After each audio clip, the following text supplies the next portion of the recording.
So in the next session, we'll talk about a topic that we've heard earlier is one of the top things to do. That was the recommendation from two of the panelists, is the automation, and in particular looking at robotic process automation. So we will have a setup this coming 25 minutes. We have an impulse, and then we will have a chat with 3 industry powerhouses, and then 2 of them will share their real-life best practices out of the daily life of a hotel group. So I think this is a perfect setup. And without any further ado, I invite on stage the CEO at RobosizeME, Stephen Burke, to set the scene for the following 25 minutes. Thank you.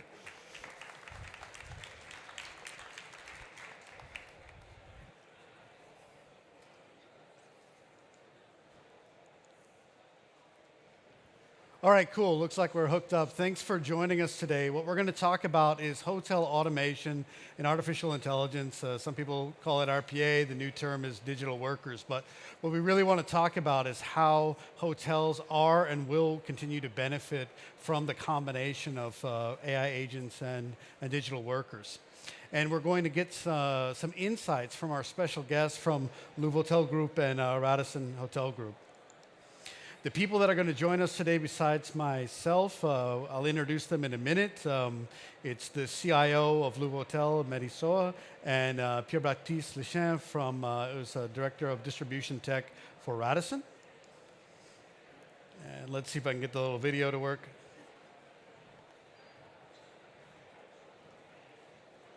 And the video is not working, so we'll move on to the real-life examples of hospitality automation.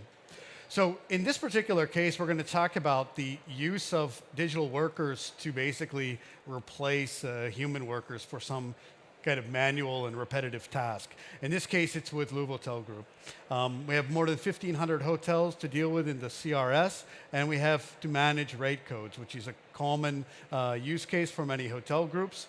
It's automatic creation and maintenance of these rate codes at scale. And this particular digital worker is actually doing 75 human days per month of work on the CRS. So it's a significant time saver, and it's also allowing Louvre Hotel to benefit from a faster reaction to changing market conditions and overall improve the distribution performance.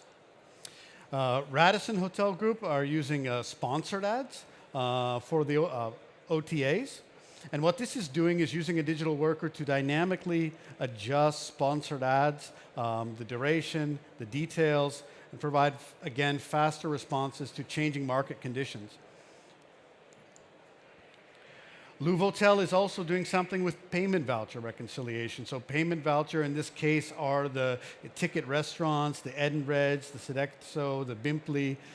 At scale, these are complicated to reconcile because of the number of transactions that are batched into the bank transfer, and it becomes a nightmare for the finance department to unpack these. So what we do is use a digital worker to plow through this every month, figure out what's been paid, what's not been paid, where the differences are, so the finance team can go and directly engage with the partner and solve any particular issues. At Radisson Hotels, we're working on the CRO in this case, the call center actually, and doing guest booking cancellation. So taking this off the hands of the call center workers, out of the human's hands, and putting it into the digital worker hand. And basically we're able to go and look into the IVR, into the voice, and into emails, detect a cancellation, and go ahead and execute that cancellation automatically without having to bother a human. So faster response time and a faster recycling of that inventory back into a sellable form. And the last one that we'll talk about today, we had heard from Mike at citizenM talking about BMS migration. Also able to use automation to do support system migration at scale for, in this case, Louvre Hotel Group, and basically go through and archive important data out of 800 property management systems and store that data in a format that can be retrieved later and prepare the organization for moving from the legacy environment to the cloud environment. So I'd like to introduce Radisson. Chief Information Officer of Louvre Hotel Group. Thanks for joining us, Mehdi. And Pierre-Baptiste Lechamp from Radisson Hotel Group, Senior Director of Revenue Technology.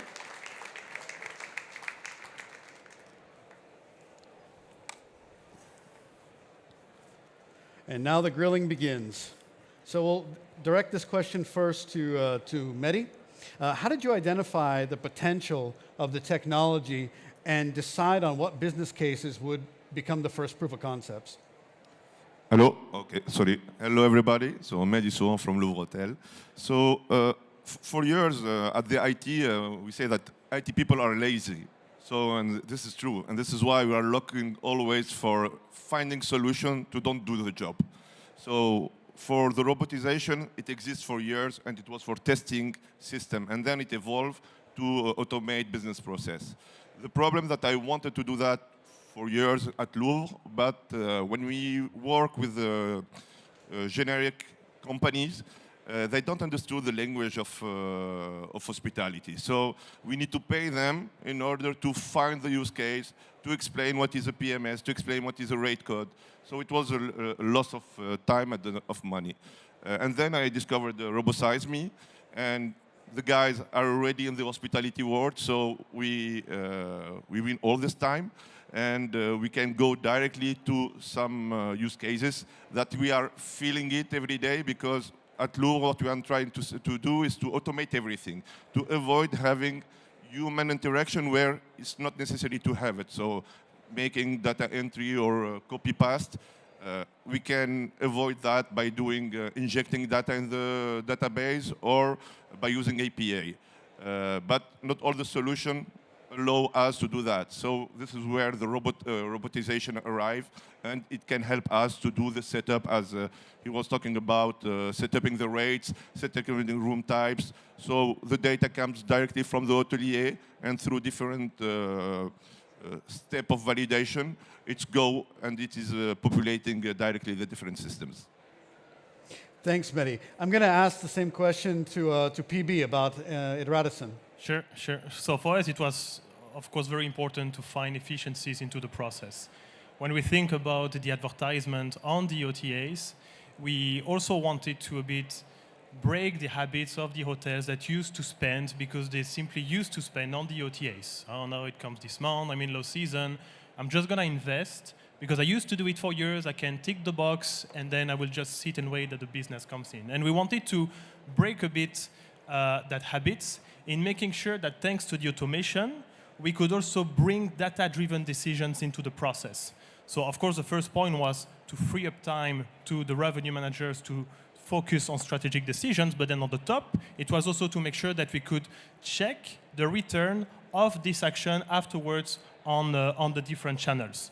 So it was not just about, I put that budget, and then I will just hope that the pickup will come in. No, we wanted to make sure, thanks to this technology, that I have now the right visibility I wanted to reach. Am I really now in the place I wanted to be? And for human being, it was impossible to monitor that on a daily basis for every single stay date. And this is why we wanted the automation to do that, to make sure that, yes, now we have the visibility that we want, it makes sense, I'm happy to do that, and I know where today my budget is going to. So with this in mind, it was obvious to use the automation, and I think today we wouldn't go back in the company.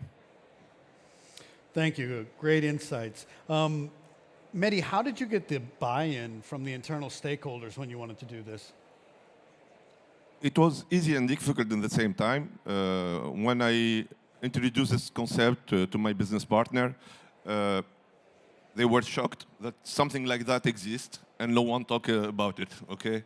So when we show that we can do and optimize all the processes, so it was good because it was auto-financed, as it's replacing a lot of job that people are doing, and it's not a good job for the people, so it's no high value. So this is where, when we talk with the business partner, one is money, then optimizing process, and third, we need to think to the people. We are not here replacing the job of the people. We are here to change it and to make it more valuable.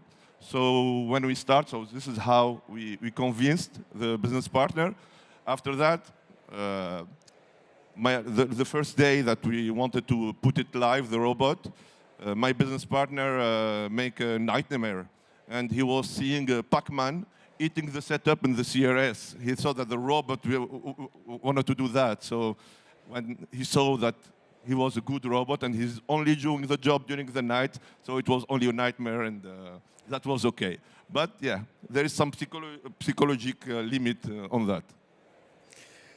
That's a good one. PB, so sometimes we think of the stakeholders as only the higher-ups, but the stakeholders are actually the other people on your team that are working day to day and managing the stuff with the distribution partners and so on. How do you get their buy-in? How do you quell their fears about having a digital colleague?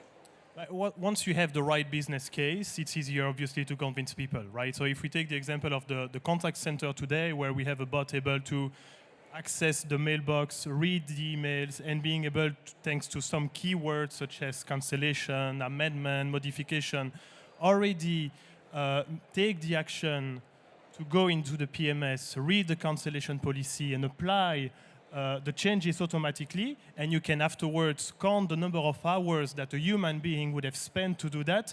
This is an easy business case afterwards to defend, right? So you can save hours, sometimes even days, of pinpointing between the emails and your PMS. So once you have the right business case, obviously it's easier. And then same thing for the advertising management of the OTAs. When you can show and prove the return afterwards that you have on your advertising, you can get a higher return than if you were doing manually, because this is data-driven. Then this is another proof. And then, of course, afterwards, it's easier to expand across your different hotels and get the buy-in from owners and GMs. And Mehdi, when you looked at going from department to department, where you're taking your success from one business department and moving to the next, what were some of the things that were key in proving the value across the departments and getting additional budget to apply to the new automations? Is that it's succeeding, that we win time, win money, because it's, again, when I'm looking for a new budget, I'm not looking for a new budget. I'm refinancing the project by an existing budget. So this is where you can quickly convince the other business partner. And you can see when we talk about the voucher reconciliation, it's really hundreds of hours of time on the financial department, and who understand more than the finance, the price of one man days. So it's as simple as that. Okay, great. And PB, at Radisson, you've got deployments of automations across different departments. It's not just revenue, but you're also working in the CRO and other departments. What is the oversight that's done from the management level, and how are they checking to make sure that the goals are being achieved? We actually come and at the end of the day always trying to bring more and more efficiency, try to make those processes better, and this is also how we can show them how these automations today are working, and we can also afterwards show them that yes, you see, this is how many time we've been able to save, this is incremental revenue that we have been able to achieve, and with that obviously we can show them also how these automations are doing, and then you can bring more ideas, because you can say, hey, we use already this automation for that and that aspect, maybe we can also try to have it for operations, maybe we can have it for upselling, we can have it also for other parts of revenue management. So it's all about having the first buy-in. Obviously, you can show that it's working, that afterwards it becomes easier to sell it to your management. Okay, that's a very... That's to complete by priority. You will be not the first guy that I want to call when I want to automate something. As the previous talk was about IPE first, this is what we are looking for. But as we said, all the systems are not API first, so we cannot do it. And this is when I call the robotization. And PB, at Radisson, your system architect was talking about the intersection of digital workers and AI, right? He was basically saying that the AI is the one that's the brain, and then the digital workers are the hands, right? So you need both of them to work. Where do you see the intersection of AI and automation going, and where do you think is the greatest opportunity for hoteliers? For me, in the future, it needs to be a match, a perfect match, right? So It doesn't have to be immediately both together at the same time, because you might lose yourself, obviously. I think it's important first to have the right process to be able to do an automation, to already show the value of the automation, and then being able to bring artificial intelligence into it. See how you can further fine-tune your process will be obviously very important. And in all the different aspects, it can be in operations, it can be in upselling, it can be in finance, in many different aspects. But I think this is a step-by-step, but both needs to be combined at some point to be able to, as we said also earlier, as I heard on other panels, the personalization also becomes very important thanks to the AI. You can already today in the contact center, for example, analyze what emails needs to be replied on. But if you don't add the personalization touch that you can have with the AI, it becomes very generic, and that's not really the service that we want to bring, right? So, but first we need to make sure the process is there, and then we can add the AI to really make sure that the service is also there. And Mehdi, the same question for you. Where do you see the greatest opportunity of the intersection of AI and automation? For me today, the robots are stupid, as we said just before, so they are executing a list of tasks.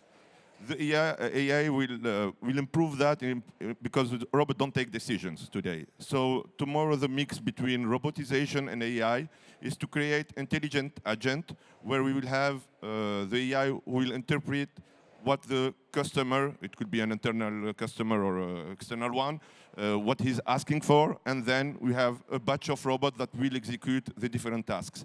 So it's a combination of the both of these two technologies that will be a game changer. Thank you. We have 2 minutes left, and we have one last question. So we have a minute for each of you here. And this is the current topic, let's say. So last week we had a lot of news about this new AI hotel in Las Vegas, autonomous, probably half of the audience or more has all heard of it, right? It's all over the news. Do you see this as the future, or do you see this as more of an extreme example like 4 years ago when there was the Japanese hotel with the physical robots at check-in? Mehdi? As a tech guy, maybe I will surprise you by but I want to say, I think our role on the IT is to put back the human in the center of the relationship with the guest, okay? So the people, our customers, are spending all the day on their computer, on their phone. They go to the post office or to the airport, they are they are interacting with machines. So at one moment in the hospitality, our job is to put back this humanity in the relation. So I'm not against the technology. I'm saying that AI, robotization, it's really amazing technology, but we need to use them to free the hotelier from the back office task and to put it back in the front office where this is where is his role to recreate the relation with the guest. So yeah, it's one type of hotel. They are maybe for some kind of people, but not for all of us who are, so this is. Thanks, Mehdi. And PB, you got 30 seconds. I agree with Mehdi. I don't think we need to completely remove the human interaction, because this is also what people today are looking for when they go for the hotel, right? This is service. And if you replace completely everything, as in this hotel in Vegas, I don't think people today are ready to do that anyway, right? But I think it's important that we have this combination to be able to work together to enhance the guest journey from the booking stage until the checkout, and even after the checkout, to make the experience even better afterwards, right? But it's just about finding the right combination between AI and human interaction. Still, I think this is very valuable. Pierre-Baptiste Lechamp from Radisson Hotel Group and Mehdi Soa from Louvre Hotel Group. I'm Stephen Burke from RobosizeME. Thank you very much for your time. Well, thank you so much. Yes.